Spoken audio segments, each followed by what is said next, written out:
حضور قرآن نے نہیں بتایا. قرآن نے تو بھائی آپ مجھے بتائیں ملت مسلمہ قرآن پر پہلے ایمان لائے یا رسول پر؟ ایمان پہلے کس پر لائے؟ ایمان رسول پر پہلے لائے نا. پہلے رسول کو رسول مانا, صادق مانا, امین مانا, سچا مانا, تب اس نے جو کچھ کہا اسے آپ نے قرآن مانا. آپ کی حیثیت تو یہ ہے کہ نہ آپ نے جبریل کو آتے ہوئے دیکھا, نہ فرشتے کو جاتے ہوئے دیکھا, نہ وحی کو آتے ہوئے دیکھا. کسی صاحب عقل نے آپ سے آج تک پوچھا کہ بھائی اگر جبریل پہلی مرتبہ آیا تھا تو پھر وہ آپ کے سامنے تو نہیں آیا تھا؟ پیغمبر مکے کی زمین میں تو نہیں تھے, مکے کے کسی گھر میں تو نہیں تھے. پیغمبر تو مکے کی ایسی پہاڑی پر تھے جو زمین سے 3000 فٹ کی بلندی پر تھی, وہاں جا کر عبادت کیا کرتے تھے. آپ ہی نے لکھا ہے, آپ ہی نے تو لکھا ہے کہ مکے کی ایک پہاڑی پر جا کر پیغمبر عبادت کیا کرتے تھے. اس پہاڑی کو ہم دیکھ کر آئے ہیں, 3000 فٹ کی بلندی پر وہ غار ہے جہاں میرا رسول جا کر عبادت کیا کرتا تھا. بھائی عبادت کہاں کیا کرتے تھے؟ جب 40 برس کے بعد نبی بنے تو عبادت کس کی کرتے تھے؟ توجہ توجہ توجہ, یا علی یا علی, صلوات دے نا محمد آل محمد کا. میرا دیکھے نا ذات تو بھائی کس کی عبادت کیا کرتے تھے, کیا پڑھا کرتے تھے؟ اور اگر خود کچھ اور پڑھتے تھے, ہم سے کہا الحمدللہ رب العالمین پڑھو. اللہ جانے یہ جملہ آپ غور فرمائیں گے یا نہیں. خود کچھ اور پڑھا کرتے تھے نماز میں, اور سارے مسلمانوں سے کہا کہ الحمدللہ رب العالمین کے بغیر کسی کی نماز ہی نہیں ہوتی. تو کیا رسول کے قانون بدلتے رہتے ہیں؟ آپ کو پتا کیسے چلا؟ یہ عبادت جو پیغمبر کیا کرتے تھے, کئی رات عبادت میں مصروف رہا کرتے تھے. آپ نے خود لکھا ساری رات عبادت کیا کرتے تھے. ایسے ہی میں فرشتہ, پورے مجمع کی توجہ ماشاءاللہ, ایسے میں فرشتہ آیا تو اور کوئی تیسرا تو نہیں تھا. جب پیغمبر عبادت کرتے تھے, بھئی جتنے بھی مسلمان ہوئے ہم سب کا احترام کرتے تھے, کرتے ہیں, کرتے رہیں گے. جتنے بھی مسلمان ہوئے, ظاہر ہے بڑی منزلت ہے ان عظیم المرتبت انسانوں کی جو کافر سے مسلمان ہو گئے, ہم تسلیم کرتے ہیں. لیکن جتنے بھی کافر مسلمان ہوئے ہیں عزیزان محترم, وہ بقول آپ کے اعلان رسالت کے بعد مسلمان ہوئے ہیں نا.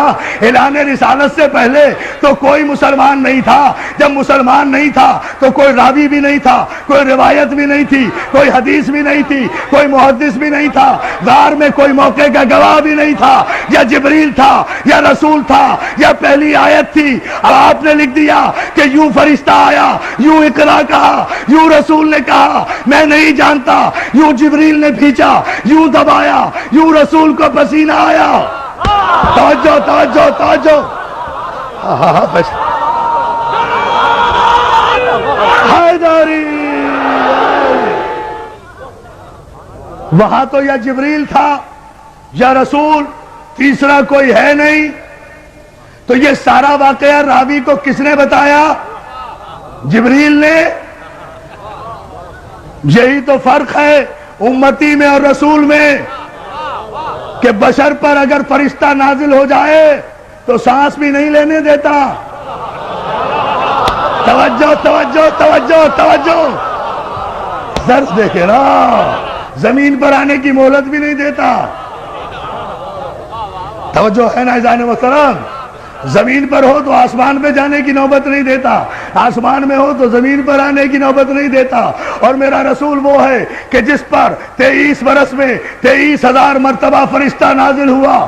سلام کرو ثبات قلب معصوم کو کہ جس کے قلب میں نہ جنبش ہوئی, نہ لغزش ہوئی, نہ حرکت ہوئی. اس لیے کہ فرشتہ جو ہے وہ بھی تو معصوم ہے نا, کہ اس وقت غار میں کوئی نہیں تھا رسول کے علاوہ اور جبریل کے علاوہ, اور پیغمبر غار سے اتر. پورے مجمع کی توجہ, پیغمبر غار سے اترنے کے بعد نہ کسی محلے میں گئے, نہ کسی دوست کے پاس گئے, نہ کسی بت پرست کے پاس گئے, نہ کسی کافر کے پاس گئے, نہ کسی مشرک کے پاس گئے. پیغمبر سیدھے, آپ نے لکھا لکھا, ہر سیرت کی کتاب میں ابن ہشام سے لے کر شبلی نعمانی تک ہر ایک کی کتاب اٹھا کر دیکھے, سب نے لکھا کہ پیغمبر سیدھے جناب خدیجۃ الکبریٰ کے پاس گئے ہیں, فاطمہ کی ماں کے پاس گئے ہیں, سارا واقعہ انہیں بتایا ہے کہ پہلی آیت کی شان نزول کیا تھی. تو میں یہ نہیں دیکھوں گا کہ راوی کیا کہہ رہا ہے, اس سے احترام رسول مجروح ہوتا ہے. مجھے تو یہ بتاؤ کہ خدیجۃ الکبریٰ نے کیا کہا,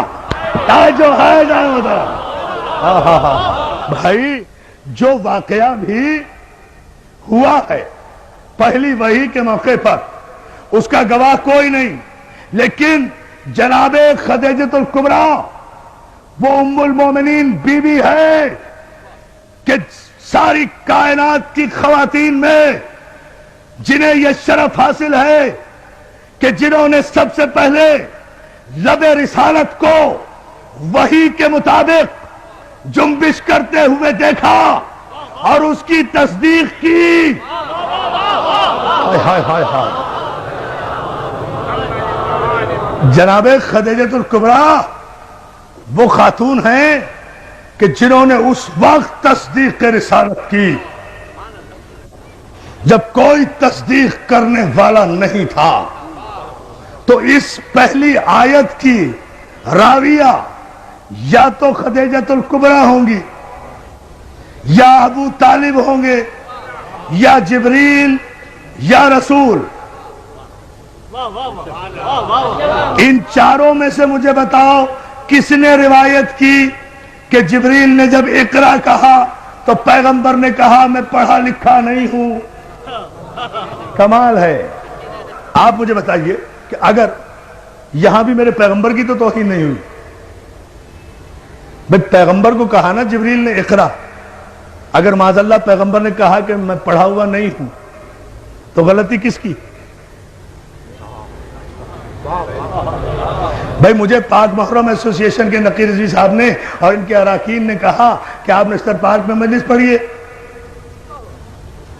انہوں نے کہا, میں نے وعدہ کر لیا, میں آ کر ممبر پہ بیٹھ گیا, مجمع اتنا ماشاءاللہ سامنے ہے, اب بیٹھ کر بولتا ہی نہیں. مجمع کہہ رہا ہے مولانا پڑھیے, میں کہوں میں بھائی ان پڑھ ہوں, میں تو پڑھا ہوا نہیں ہوں, تو سارا مجمع پاک محرم کے سر ہو جائے گا نا کہ بھائی ان پڑھ کو لا کر ممبر پہ بٹھا کیوں دیا. توجہ توجہ توجہ توجہ, سارا مجمع سر ہو جائے گا نا کہ جب یہ پڑھنا نہیں جانتا تھا تو اسے ممبر پر لا کر, بہت توجہ, ممبر پر لا کر بٹھایا کیوں. مجھے پھر بھی کچھ نہیں کہے گا, یا بلانے والے کی خطا یا بھیجنے والے کی خطا. بھائی یہ تو اللہ سے پوچھو کہ جب وہ پڑھنا نہیں جانتا تھا تو پھر جبریل کو بھیجا کیوں کہ پڑھو. اب میں جملہ کہوں گا تاریخی اور آپ کی توجہ چاہوں گا. جبریل کو کہا کیوں جو پڑھنا نہیں جانتا تھا, تو جبریل کو بھیجا کیوں کہ جا کر کہو کہ پڑھو. تو بات کس پر آ رہی ہے؟ خدا کے لیے شریعت اور معصوم کے فلسفے کو سمجھو. پہلی آیت ہی کی معنی و مفاہیم جن کے سمجھ میں نہیں آئے اور شان نزول سمجھ میں نہیں آیا, انہیں کیا پتا کہ شریعت کیا ہے اور بادشاہت کیا ہے. صلوات علی محمد آل محمد.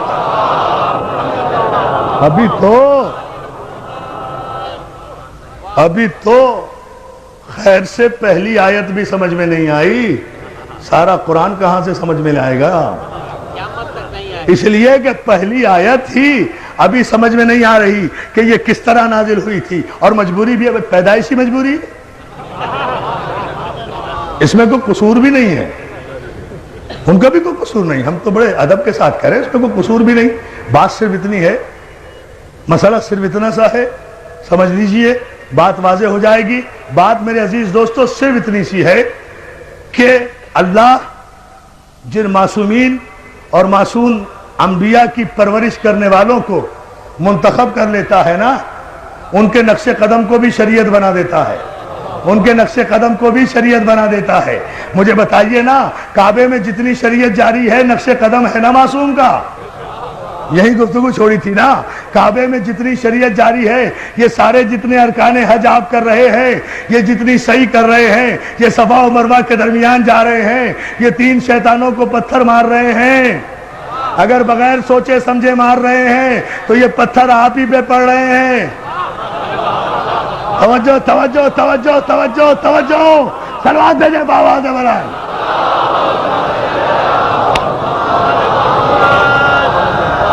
اگر فلسفہ حج سے آگاہی نہیں، یہ سب کچھ کیوں کر رہے ہیں؟ کیوں؟ کچھ ابراہیم نے ایسا کیا، کچھ اسماعیل نے کیا، کچھ اسماعیل کی ماں نے عمل کیا. خدا نے باپ کے عمل کو بھی شریعت بنایا، بیٹے کے عمل کو بھی شریعت بنایا، معصوم نبی کی ماں کے عمل کو بھی شریعت بنایا. اور شریعت میں کسی کو چونو چرا کی گنجائش نہیں ہوتی. شریعت کی اپنی مرضی، معصوم کی اپنی مرضی. کعبے میں جاتے ہو، حجر اسود کو چومتے ہو نا، پتھر وہ بھی ہے، پتھر وہ بھی تھے جو کعبے میں رکھے ہوئے تھے. اگر ان پتھروں کو پوجا تو کافر ہو جاؤ گے، اسے نہ چوما تو کافر ہو جاؤ گے. لاؤ شریعت کا استدلال. بولو شریعت پر کو توجہ ہے میرے دوستو. جب آپ اتنے انہماک سے اور اتنی محبتوں سے سماعت فرما رہے ہیں تو پھر ذرا سا اس کی وضاحت بھی سن لیجئے، یہ زحمت بھی گوارا کر لیجئے.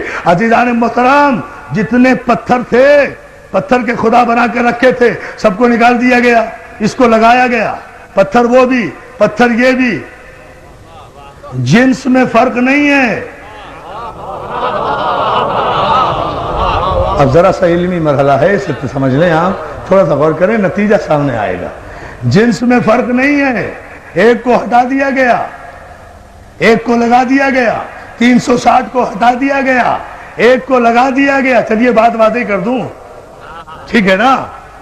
ایک کو لگایا گیا، اس کے ان کے آگے سر جھکایا تو مشرک ہو جاؤ. اسے نہ چوما تو ارکان حج مکمل نہیں ہوتے. یہاں تک ارکان حج میں شامل ہے کہ اگر بھیڑ اور رش کی وجہ سے حجر اسود تک نہ پہنچ سکو تو دور ہی سے اپنی ہتھیلی حجر اسود کی طرف کر کے اپنی ہتھیلی کو چوم لو. حجر اسود چومنے کا ثواب ہوگا.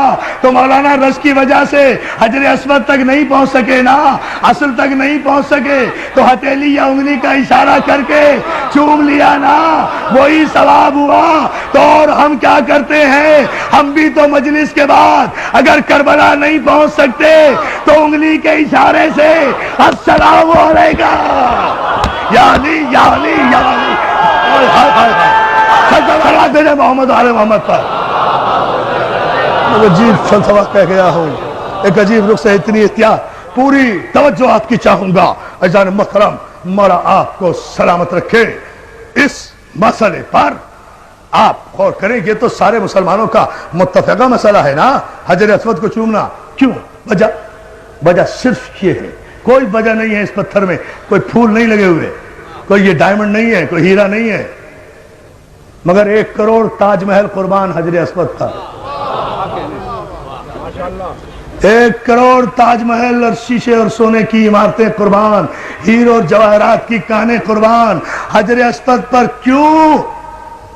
خدا کے لیے پورا مجمع توجہ کرے. اس لیے کہ میں اپنی تقریر پر اب توجہ نہیں دلوا رہا، میں قیامت کے شعر پر آپ کو متوجہ کر رہا ہوں جو بر وقت مولا کی مدد سے مجھے یاد آیا. عزیزان محترم، کوئی وجہ نہیں ہے، وجہ صرف یہ ہے. اب سمجھ لیں آپ، شریعت بھی سمجھ میں آ جائے گی، معصوم بھی سمجھ میں آ جائے گا. علی نے توڑ کر بت، کوئی دلیل نہیں ملتی. یہ شریعت میں شامل کیسے ہو گیا؟ علی نے توڑ کر بت حجر اسود کو دیا بوسا. ٹھہرو بیٹا، ٹھہرو نہیں. علی نے توڑ کر بت حجر اسود کو دیا بوسا. کہیں بگڑی، کہیں پر بن گئی تقدیر پتھر کی. یا علی یا علی یا علی.